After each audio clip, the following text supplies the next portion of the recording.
just like a mini mall. A mini mall. It's just like a mini mall. Because it is. This podcast is nothing like a mini mall. No, it's huge. We don't stock everything you might conceivably want. We just have one thing, really, right? Yep. Yeah. We're not just off the highway. We are a podcast. Which means you can take us anywhere. Right? You can't take them. Yeah. Unlike Flea Market Montgomery, which is,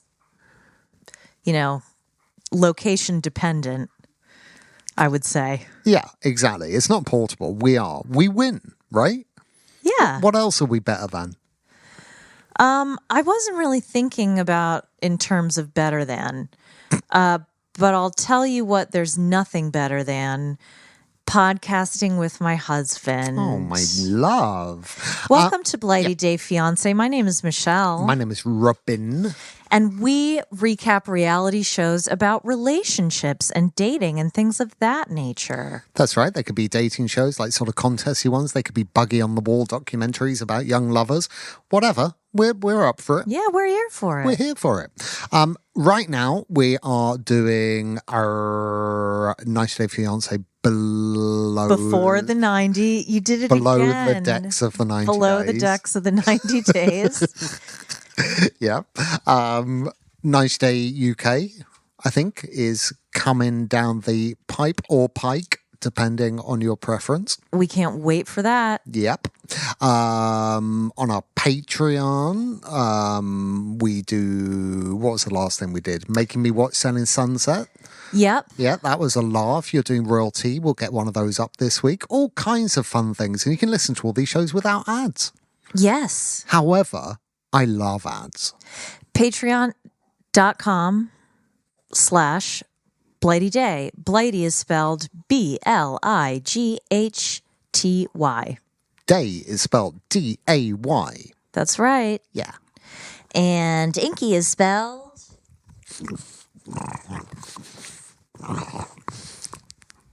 There are going to be people out there that are like misophonic people. Does it count if it's a bulldog chewing a bone? What do you mean, does it count? Well, does it trigger misophonia? Oh, God, I just heard my mother's voice coming out of my mouth. That was a shocking moment there. Anyway. All right, we ain't dilly-dallying today, yeah, are we? this episode is called Say Anything? Yeah, that's right. Yes. Yep, they're going for movie titles. Don't act like you were the one who spotted that. No, you totally called it last week when you realised Moonstruck. Next week, I've looked it up. It's Overboard, and then it's Splash. So I reckon that there's a cliffhanger at the end of episode 3. Someone goes overboard, and then episode 4 starts with them hitting the water. What do you think?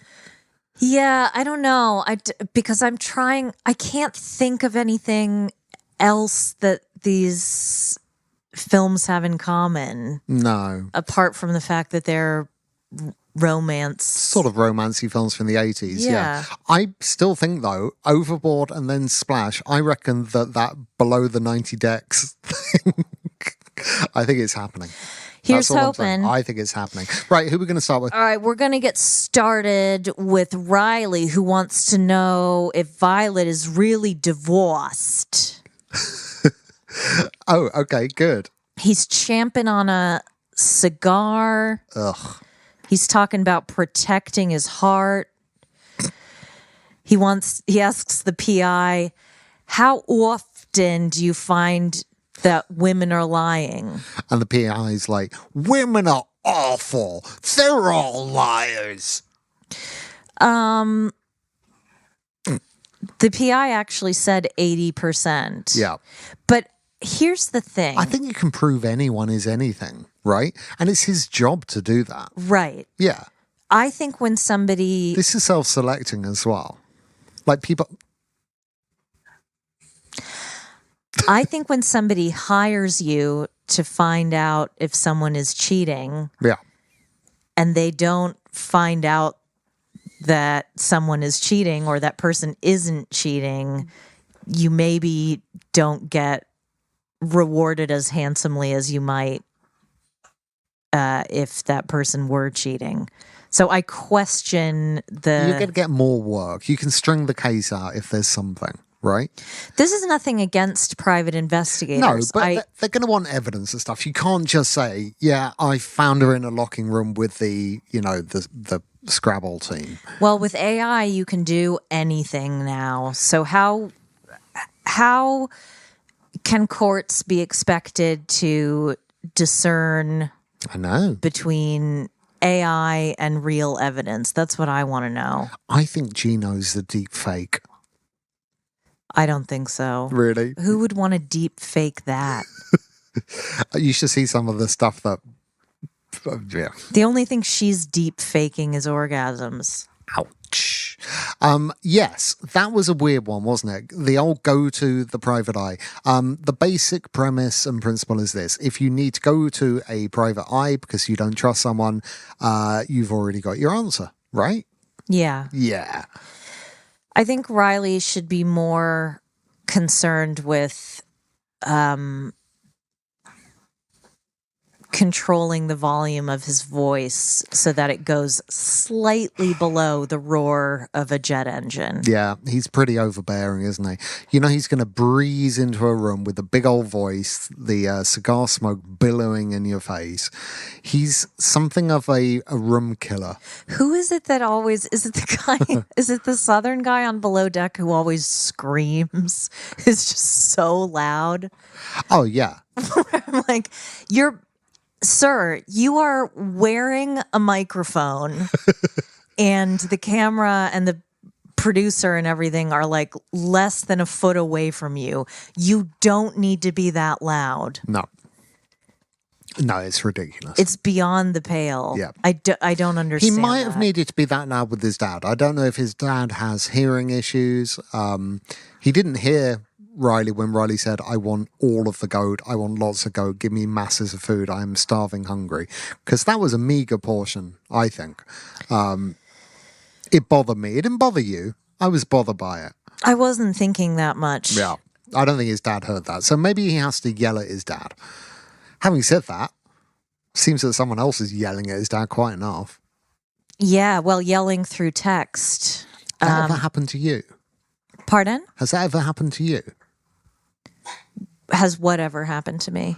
Someone's just sort of ranted at your mum instead of coming to you.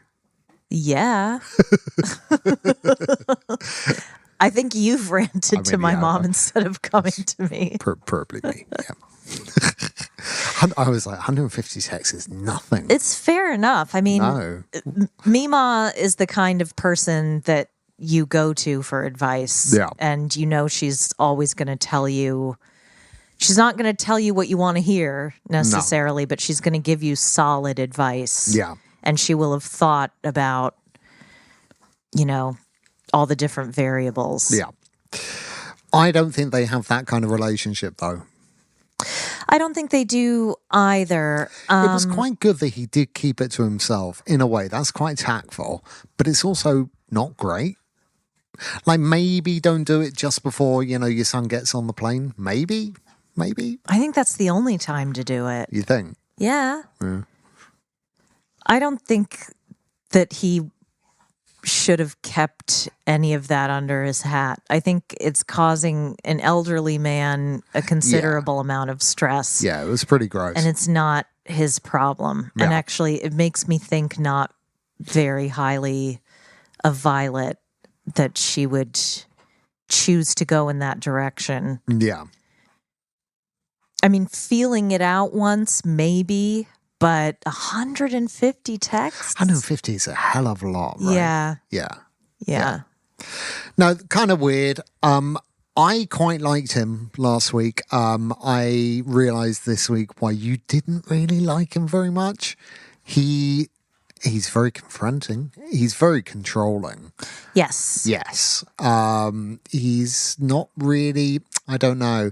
I think all the things I liked about him are actually negative qualities, not positive ones. Like last week, I was like, oh, I quite like the jazz thing. Oh, he relaxes and has a cigar. I mean, I don't really like cigars, but I was like, the guy has some identity. And now I'm starting to realize that if you don't conform to his identity, he gets really belligerent with you.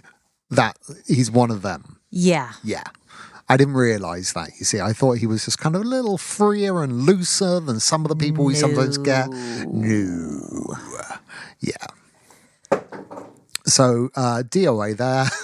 Yeah, I don't think that's early days happening. And I don't know. Look, I don't really think it's any of his business whether she's legally divorced or not. That's her business. I don't know. I mean, it kind of is and it isn't. But people have really get hung up about this stuff, don't they? Well, I don't know what the law is in Vietnam, but I should probably ask my friend. Presumably, you've got to show some paperwork. So if it ever comes to it, it'll come to it, right? And I'll tell you where it'll definitely come to it. It'll come to it with the K9 1 visa, right? If they're ever going to try and do that, because they'll find out. Well, that's not what I was going to say.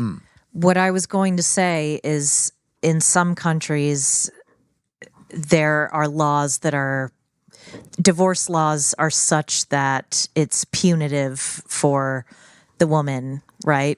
Right. You can't get a divorce without permission, or it has to be due to adultery or some other specific reason, or it's just fully illegal. Yeah.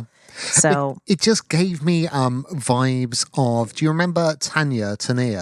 Yes. And her unpleasant Dutch was never really her boyfriend. Ugh, yeah. Do you remember gross. him in the car? Mm-hmm. That horrible Jeep. I don't know. If you're still married, I shouldn't be dating you. It was deeply unpleasant. Why did he have a South African voice? No, he was Dutch South African, wasn't he? Was he South African at all? He had the demeanor. I thought he was Dutch. Yeah, he might be. But Dutch, South Africans are Dutch, aren't they? Yeah, they are. Yeah.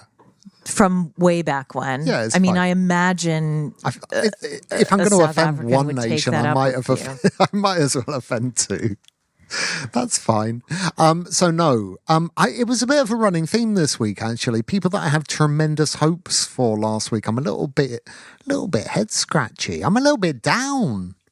I want some true love. Yes, Jake Anthony in his infinite wisdom called it Before the 90 Days as directed by Lars von Trier. Yeah. And there is an element of that. A little bit. I could definitely see it. Well, it's sort of Before the 90 Days, the Lifetime movie version. No, are you kidding? Right. Lifetime would never. They wouldn't touch this. No. No? Not this level of tragedy. Human tragedy, yeah. Oh, okay. I mean, maybe in the early 90s or the late 80s they would have. Yeah. But they would have found kind of like a palatable way to present it. Okay. They don't really go there anymore. All right. At least not to my knowledge. Let's talk about, speaking of human tragedy and mining it, let's talk about Amanda and Razvan. Whoa. All right, we got different theories here. Am I allowed to say mine? I know it's deeply cynical and unpleasant. Well, you can be deeply cynical and unpleasant. Can I be? Is that noise going to be too much, by the way? It's not ideal.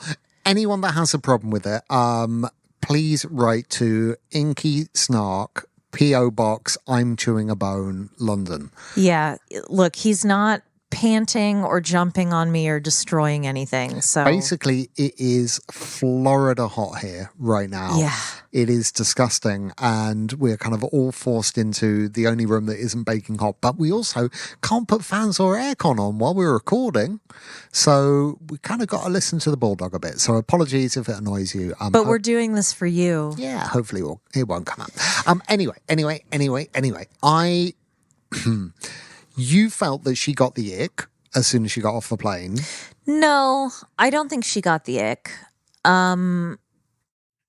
I think that she is regressing a little bit, maybe to the age that she was when she started dating her late husband. Yeah.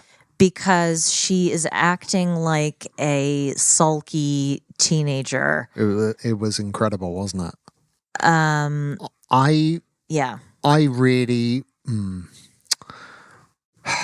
I felt like she felt she wasn't being filmed or something, like the mask slipped in some way. And I got the feeling that it's awful to say this, and I hate it, because I really didn't think they were going there this season. I even said in last week's pod, there's no Jabriz, it's brilliant. She just screams, I want to be on TV. To me, I know you disagree. Vehemently dispute that. It was just so weird to me that she was so cold to him. I just couldn't understand it. I do understand it. Yeah.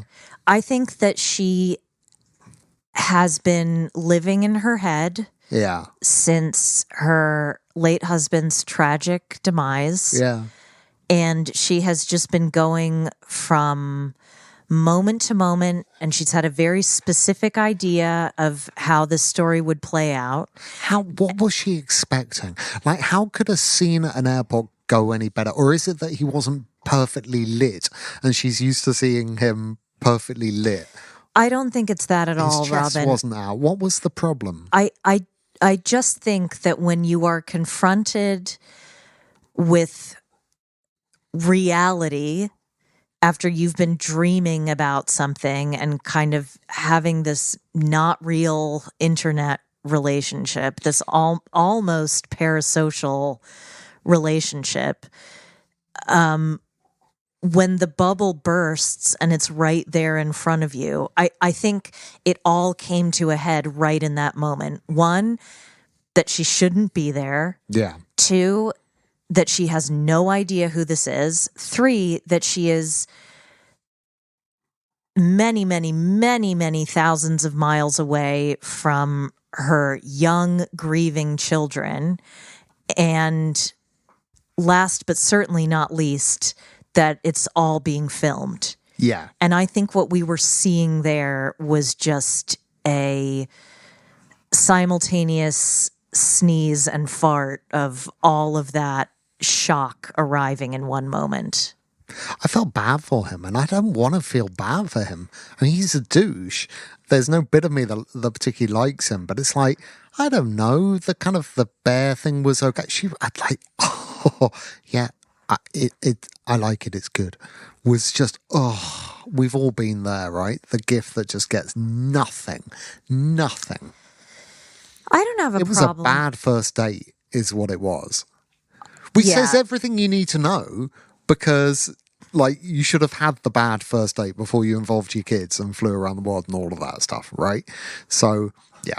You were saying, like, she made a stopover in Paris, get off the plane in Paris and bang a French guy. Just bang a French guy. Doesn't even have to be a French guy. Just bang a guy in Paris. Yeah. And then, just change the plan. Yeah. Wrap it up so that, you don't come back with a souvenir and... Oof. Oh. What? No, you're right, but that's happened before. It happens all the time. Ooh. That is the basis for many of these relationships. Yeah. And I just think she needs...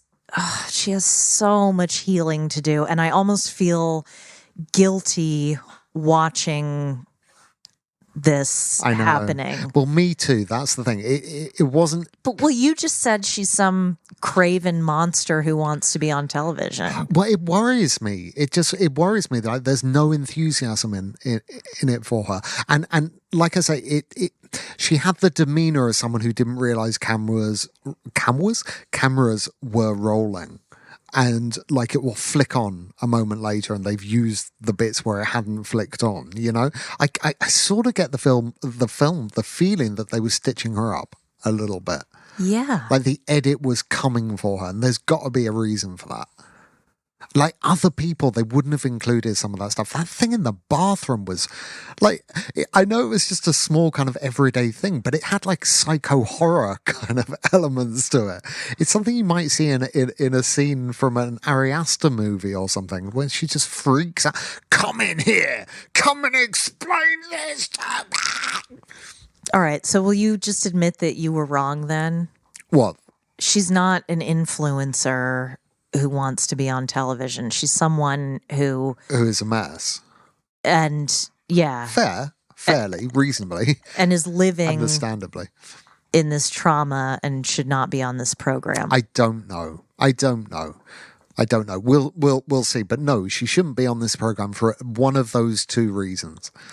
Don't you remember how, like, I think it was a couple of MAFS UKs ago where they had a candidate, whatever you want to call them, a contestant, and she not only was sort of recently out of a relationship, she had also had a miscarriage within the preceding 6 months. Yeah, there should be rules. I just thought, how can you put someone like this in this emotional, mental, psychological state on television? Yeah. How can you do it? I know. They're monsters. Ugh. Gotta love them. But yeah, look, it's one of those two things. I don't know what it is. And I'm not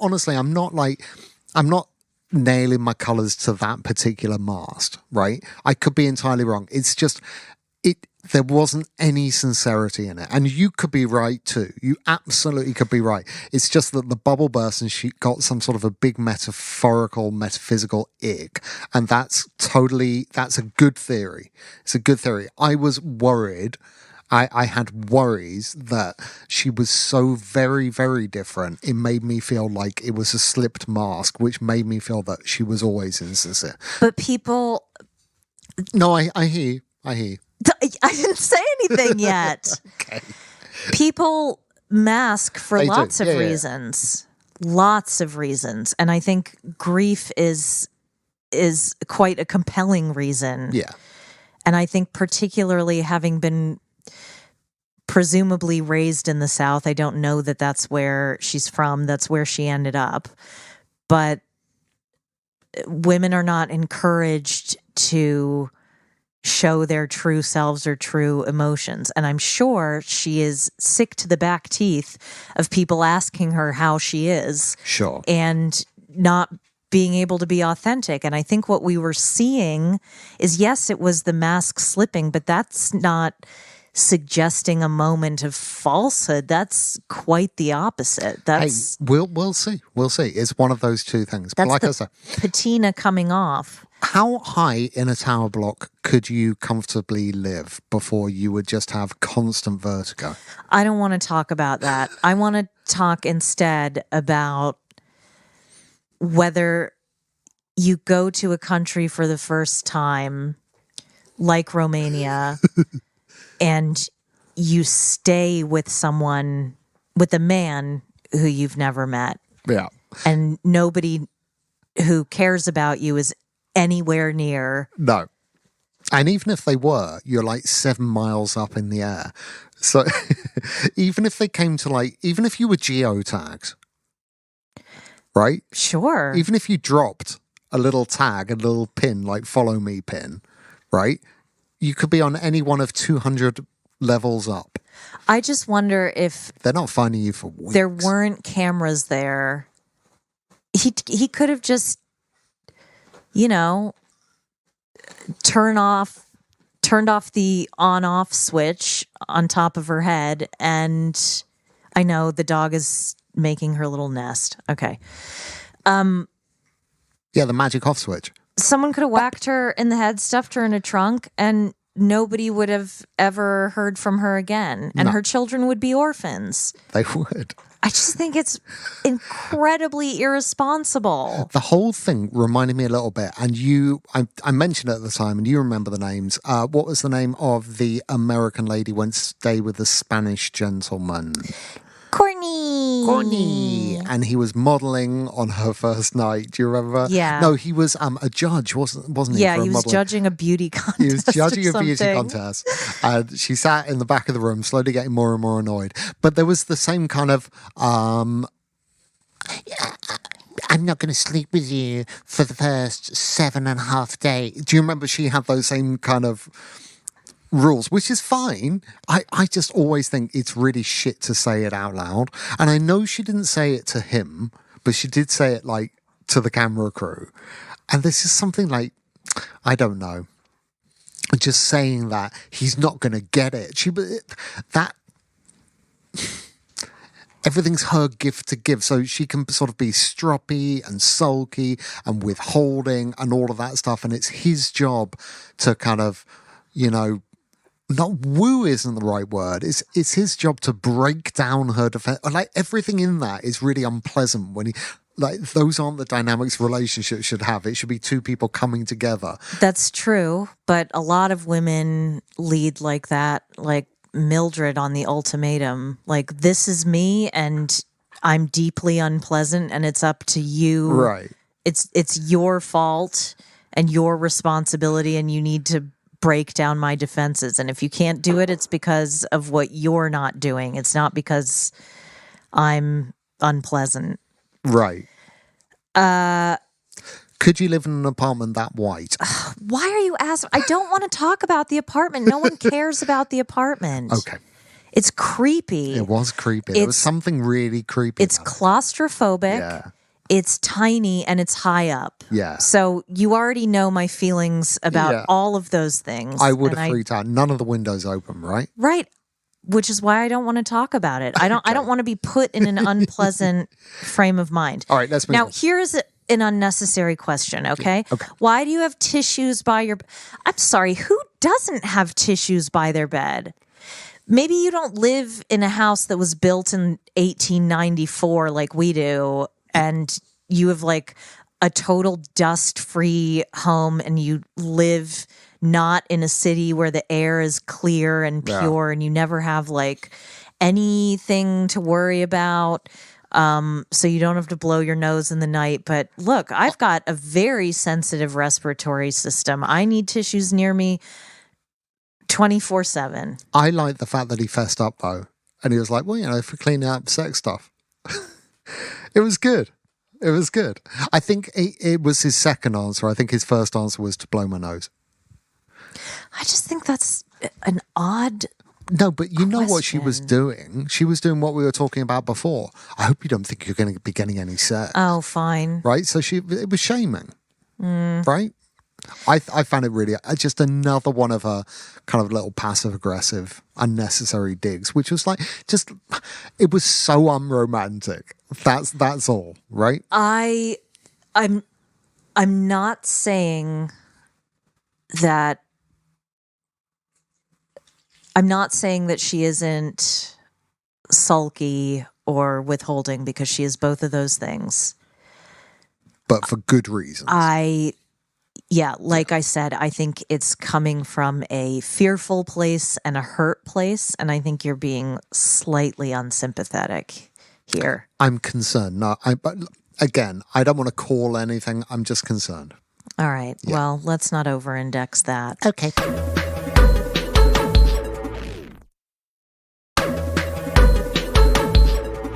David and Sheila.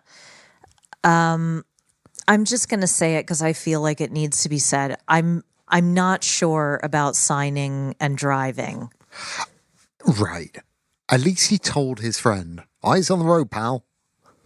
Yeah. But he was doing it himself last week. Right, and it freaked you out. Now, two people in the car sign. And even worse when you're doing it to someone else in that way and you have to look at them, right, because you're deaf. Right. Right. Yeah. So you have to be looking at the guy in the passenger seat and not the road. It was.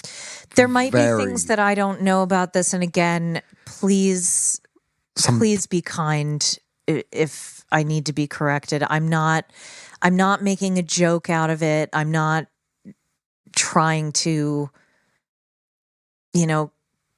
criticize either of them because they know way better than I do because that is what they live with and I just don't know. But it distracted me and I worried for their safety. Well, luckily they made it okay to the airport, right? And he checked in okay, and that was good. Yep. And we learned that flying is difficult when you're deaf, which I guess I haven't particularly thought about. But I suppose I am the kind of person, though, that when you get into the departure lounge, I am the person that gets the seat that faces the screens. And I sit and I stare at my flight in case anything changes. Because I never rely on announcements. I think like growing up in the UK where all like PA tannoy systems are really shit. So anything that's like announced audibly is always you can never hear it anyway. I like the tannoy systems in France because they're all like What are they like? Before there's an announcement, and maybe it's just that one train line I was on. Yeah. But it goes like do do do do, and then They do like to play little melodies. Yeah. Yeah. Do do do do. Yeah. The little melodies before the talking. Yeah. It's quite good because it gives you that second to kind of prepare. Yeah, it's important, right? Yeah. The tube in London is awful. It's impossible to make out a single word that's ever announced over that, right?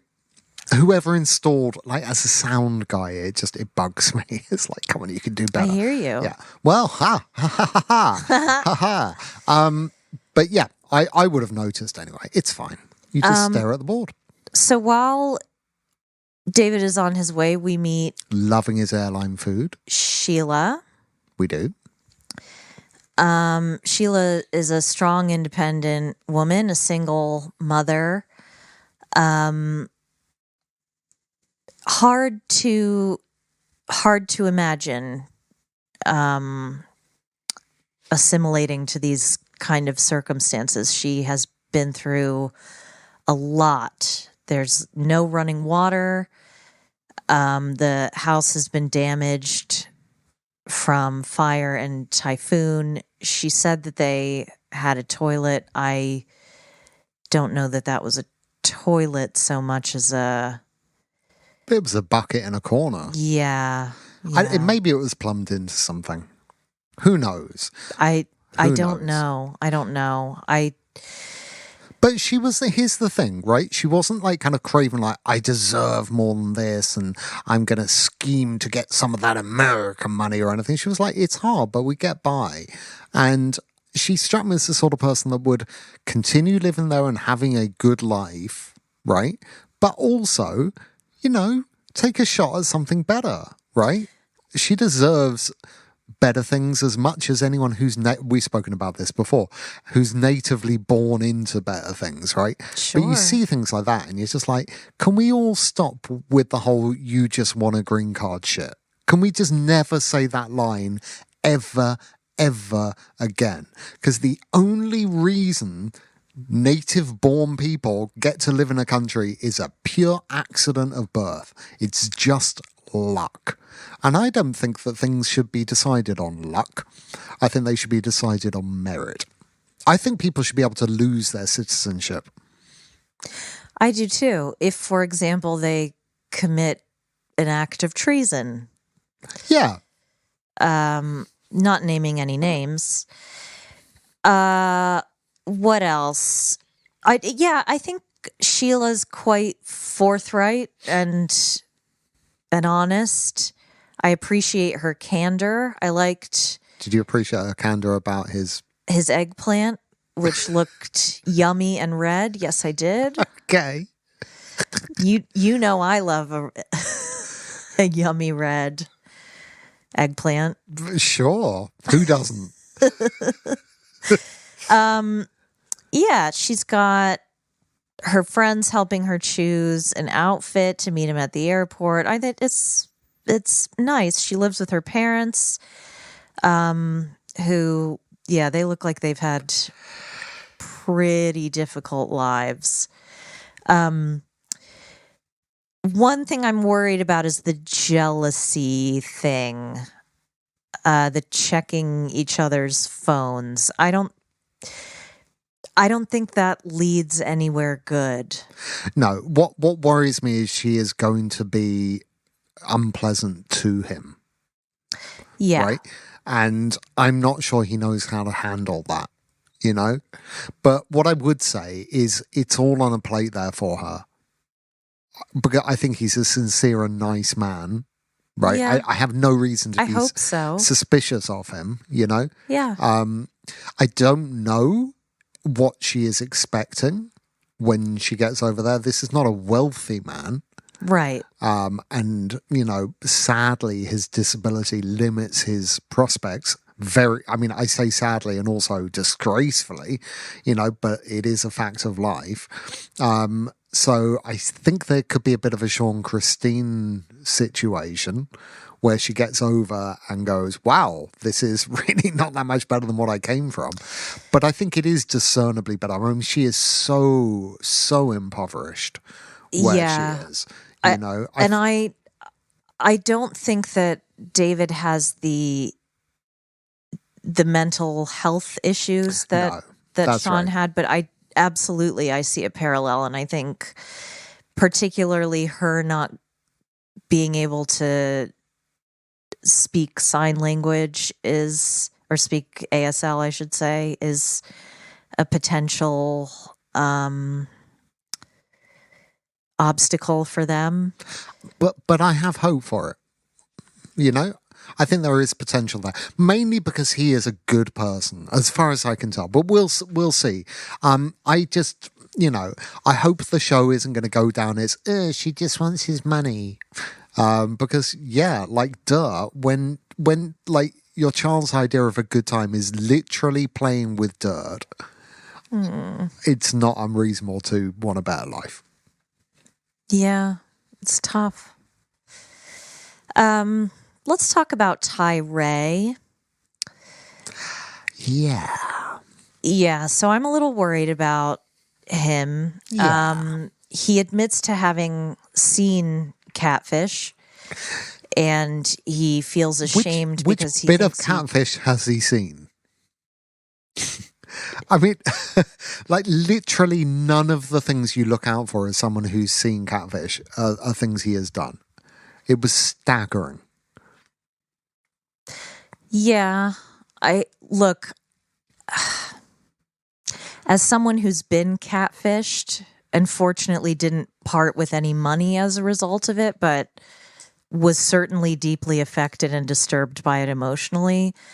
When you want something to be real badly enough, yeah, I guess you're willing to overlook evidence to the contrary. So why did I find Yolanda so enjoyable and so much fun, and I find this so uncomfortable? Well, Yolanda, by all accounts, was in a pretty comfortable position financially. She wasn't. I think that's it. A carer for her very ill mother. Yeah. He's so vulnerable. Yeah. And Yolanda was too, but I don't know. The stakes weren't that high with Yolanda. No. Again, you know, her kids are grown, I think, weren't they? And I think she was a homeowner. She seemed to be doing fine. Yeah. And also, I'm sure she is fine. But that's the thing. Like, Yolanda had relationships, could have relationships. Like, this guy has never had a do you know what I mean? Right? Yeah. He's just had a shit life. So it's not like Yolanda, is it? And so I don't know if the show wanted me to sort of get some kicks out of this and find it funny. I don't think so. It was quite weird with the camera crew being so present. It reminded me a little bit of Inmate to Roommate. It had that kind of tone. Yeah. I could see that. It was like a different show from the Matt Sharpiverse, you know? It didn't feel 90 Day-ish. It just felt like a sad tragedy kind of segment. And the fact that he's already gone. We find out that he's already gone to Barbados and she didn't show up. Right. And that really should have been the end of that. Right. Who have we had that from before? Again, there was a guy who traveled to a place and she didn't show up, and it was Caesar, wasn't it? No, that was... I think Caesar went places and she never showed. Yes. Well, Caesar and Maria had that element, and David and Lana had that element too. You see, I think I was saying last week, I don't know if I did it on the pod or just to you, that I thought it might be like a David kind of thing, that it actually turns out that her phone is hacked and she is actually real. And this season we're going to see him prove against all odds that there is a real woman. Now, it turned into a man called Christian, but there is a real woman there and he's going to find her and it's going to be like David. And I mean, without being quite so creepy, but I just don't see that happening.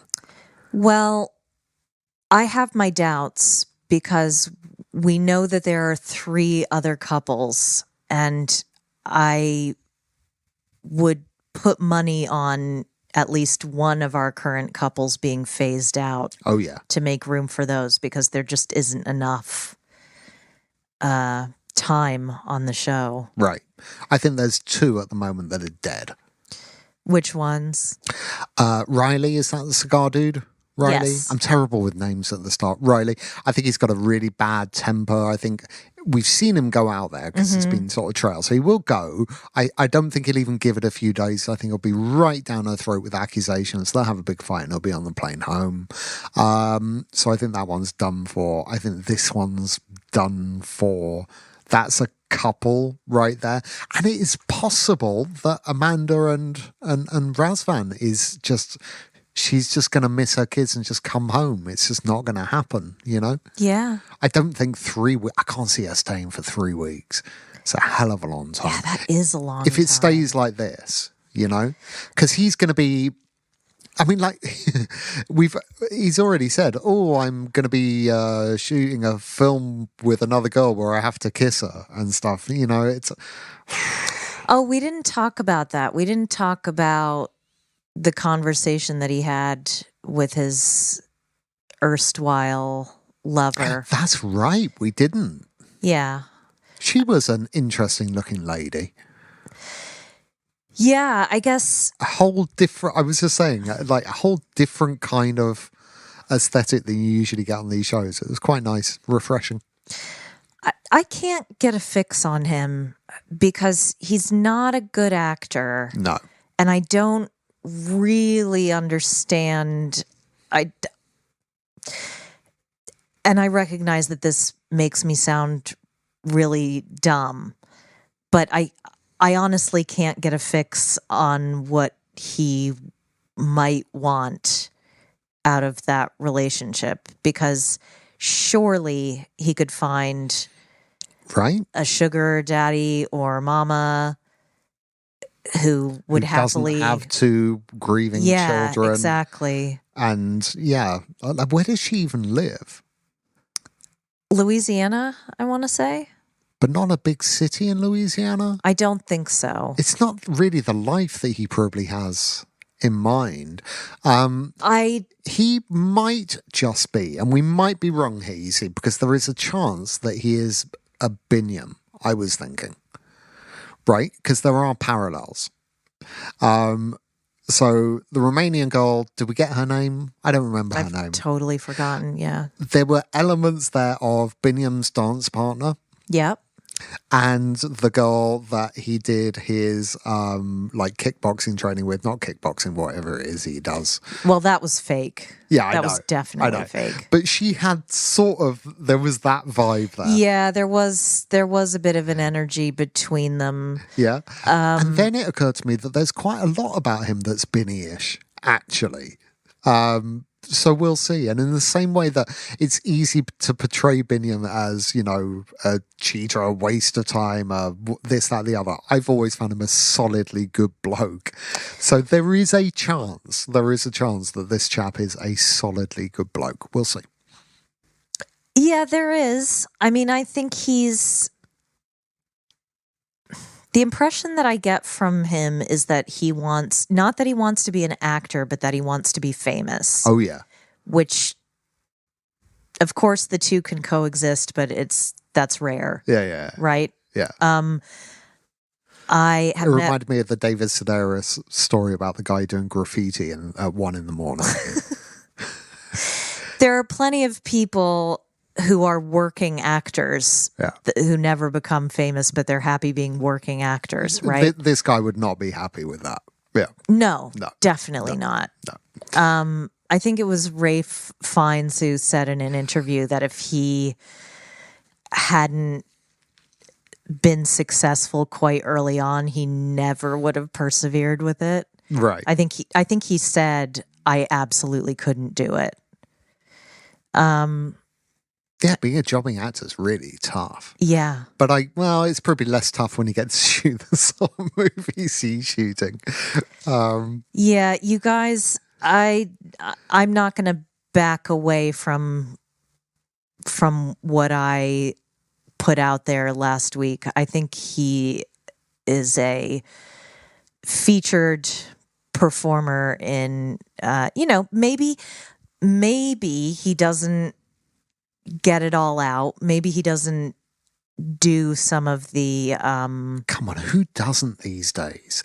It's like Matey Girl from Love in Paradise with her fetish videos, saying, oh, I never do fully nude. Well, then no one's gonna pay you anymore. I don't think she said she never did fully nude, did she? Yeah. I thought she said I never do explicit things, or I never do. She even said I never do fully nude. Well, that surprises me because when we met her, she was naked. And she said she doesn't like wearing clothes, and she had a tall fence and everything. So I'm not buying that. But I also don't buy that she doesn't do explicit. It's like, I'm sorry, but the marketplace has moved on because the girl next door does do explicit. And if I'm going to pay, I'm going to. Who pays for softcore anymore? Come on. I don't know. If you pay for softcore, let us know. We are deviating massively. I will just say, though, the other parallel that it reminded me of was, do you remember when Soulja Boy went on that sort of weird date with the singer, the girl singer? The really beautiful girl singer? Yeah. Yeah. Do you remember, like, the sort of the business meeting? Yes. Yeah. So Razvan's friend there reminded me a little bit of her.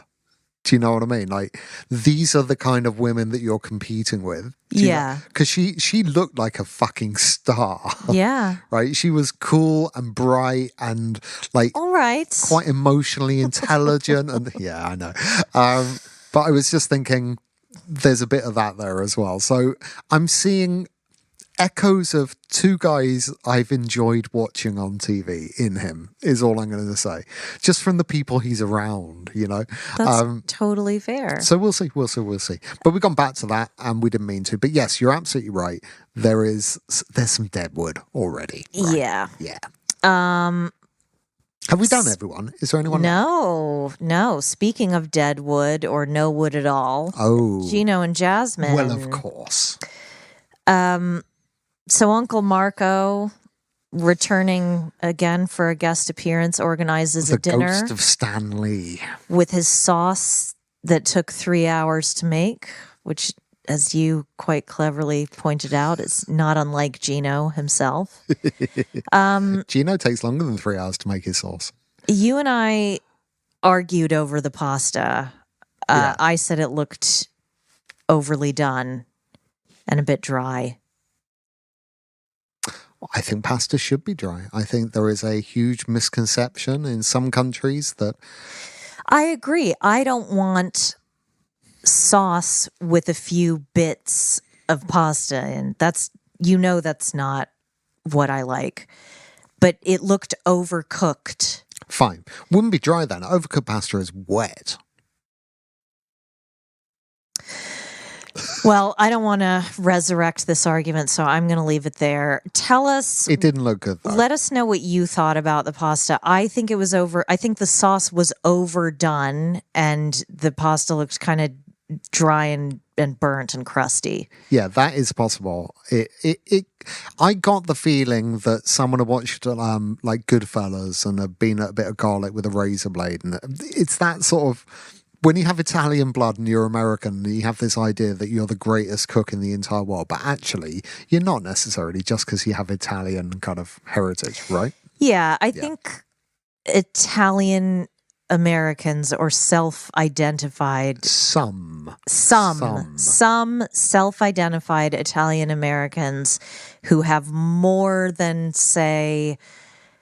who are more than a generation removed from Italy, only have a notional idea of what Italian food is, or how to cook it. Is actually like. It gave me that vibe too.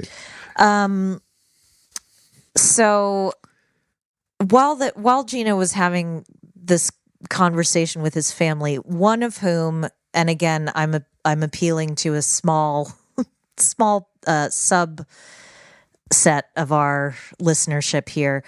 I think it's his sister or sister-in-law or cousin.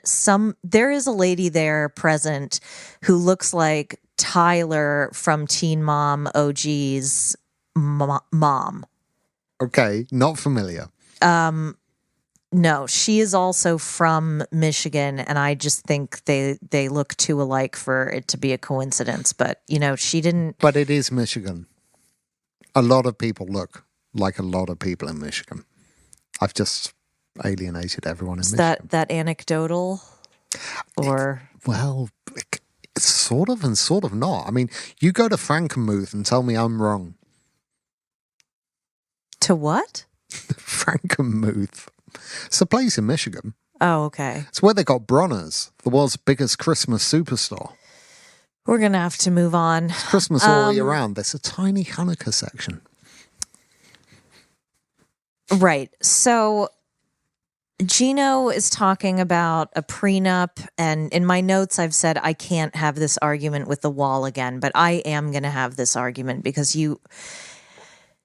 everyone gathered here present in the wide world needs to know the prenuptial agreements are for the protection of both parties, and they are perfectly reasonable documents to pursue and discuss and arrange before a legal contract is to take place between two people who have dissimilar assets. Which is, by the way, what a marriage is. And by the way, there's a whole bunch of stuff in a marriage contract that you are signing up to. Yeah. And if I had anything coming into this marriage, we would have had one. Well, I did. Why didn't we have one? You did not when... Well, you had disposed of... That's right, burned through every plan. No, I was going to say... Well, I won't. No, there's nothing wrong with them. And anyone who gets all kind of, it means you don't trust me, you're preparing to divorce, meh, meh, meh, meh. Like, that's your problem. Having said that, I'm sure others would disagree. And they're entitled to their uninformed and incorrect opinions. Yeah. Does Gino's family know that he's the reason Jasmine lost her job, do you think? No, and this is why. You see, this is the whole thing. This is why she is entitled to protect herself, because she has got nothing left. He has taken everything from her. Everything. Well, I would be, and again... All right, as much as I've bragged on this, do I know the laws from state to state? No, I do not. Okay, so busted myself, right?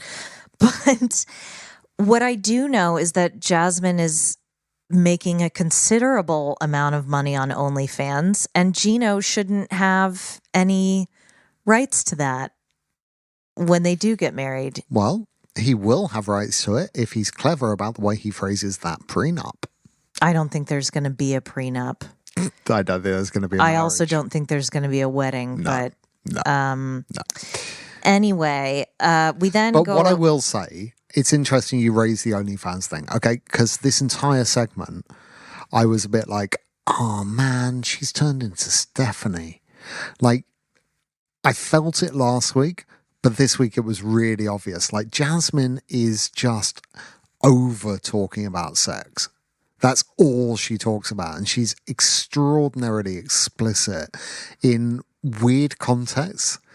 And the butt plug thing was a butt plug too far. I think that you are being played by the editors. Yeah. And this is not going to be a popular opinion, and I recognize that. And as I say, my DMs are open if you want to talk to me about it. I think Jasmine is getting a pretty severe edit because she is hard work. I'm sure that she... So they're putting her up to all this. They're starting... Yes, you think? absolutely. Because the vibe I was getting... And again, I'm not shaming her. There's nothing wrong with people talking about sex. Nothing wrong with people selling sexual things in some way. But I got the feeling that she was marketing her OnlyFans. Yeah, and why shouldn't she? Sure. I mean, I think... It's not as a result of this program, but as a result of her relationship with Gino. I believe her that her passion was teaching. Yeah. And I bet she was a great teacher. Yeah.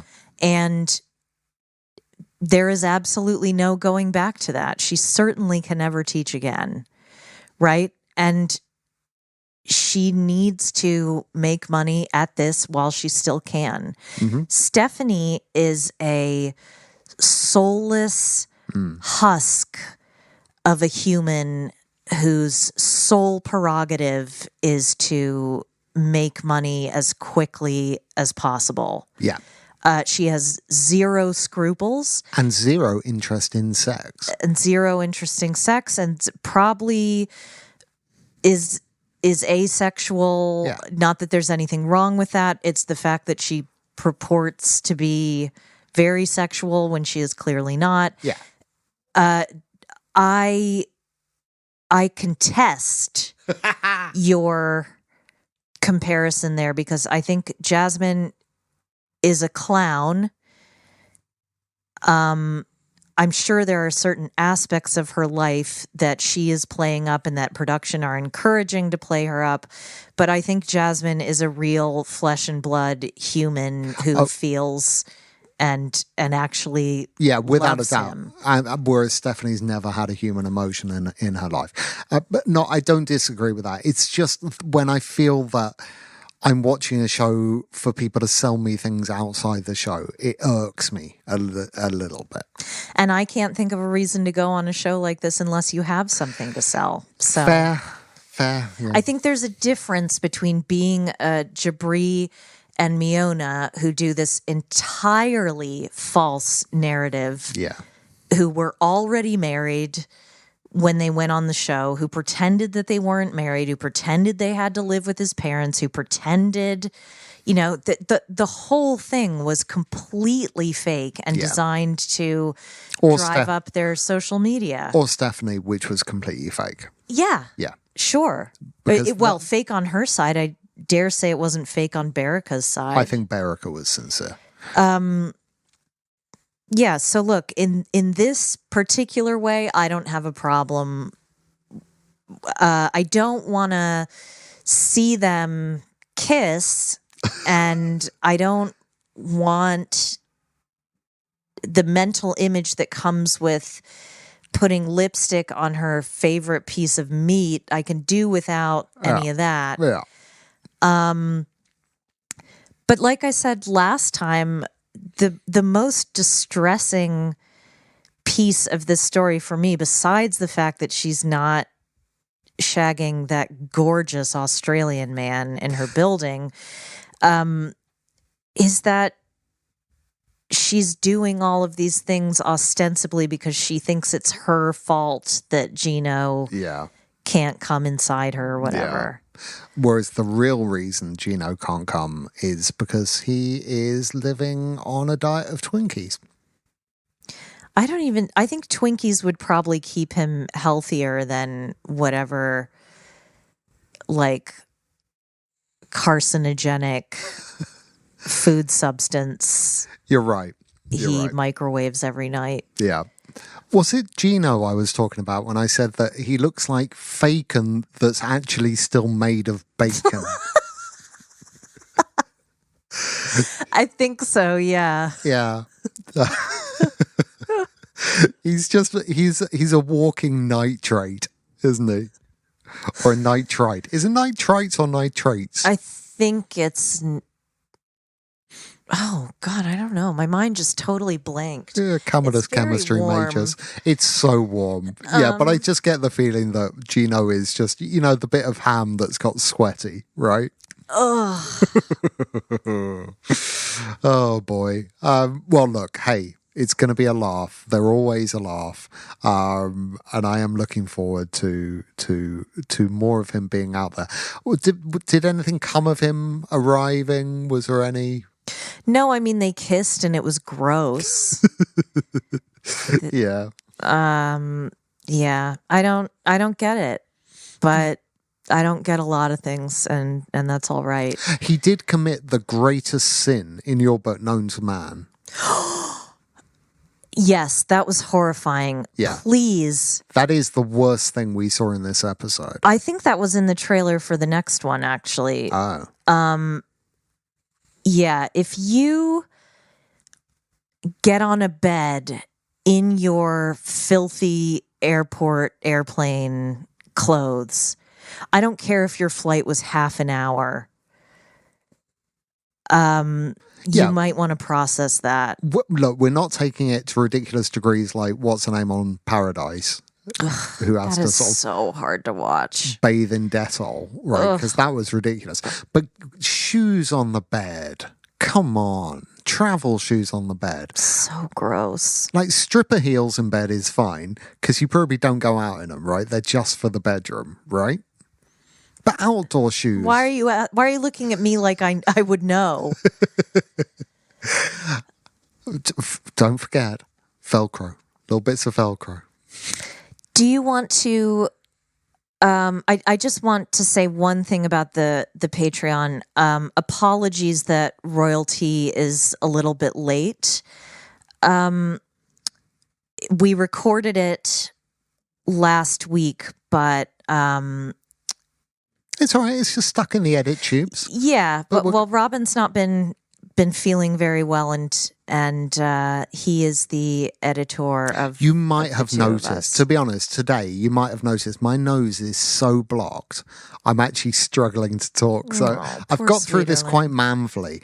But if I sound really like, that's because that's how I am today. I know, but I think next time because you made the funniest observations when you were on antihistamines, and I should have written it down. I was very funny last night. And now you were so funny, I wish. Anyway, so keep an eye out. We'll do, I guess, you'll get a double serving of royalty this weekend. So we do talk about Wills and Kate and the Bills and Bait and the beledged Baffair and the begging, the Brince of begging. It's very juicy. Elliot was so uncomfortable. Elliot.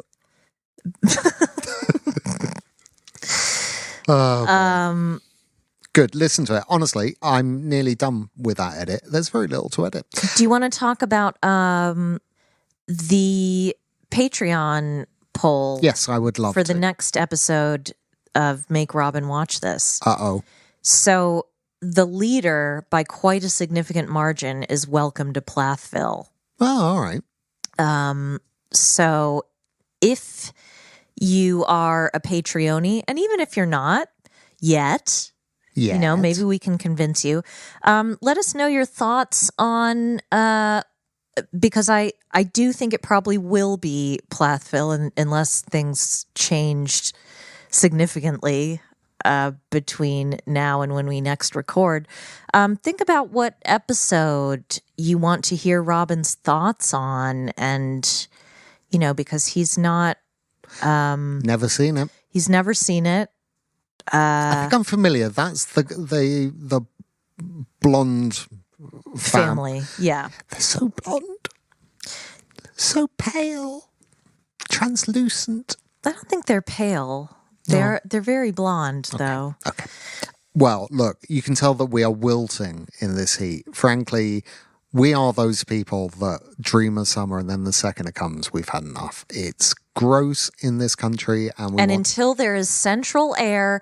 Do you know what? If I was going to run for public office, my entire platform would be central air everywhere. Maybe, is that what a centrist government is?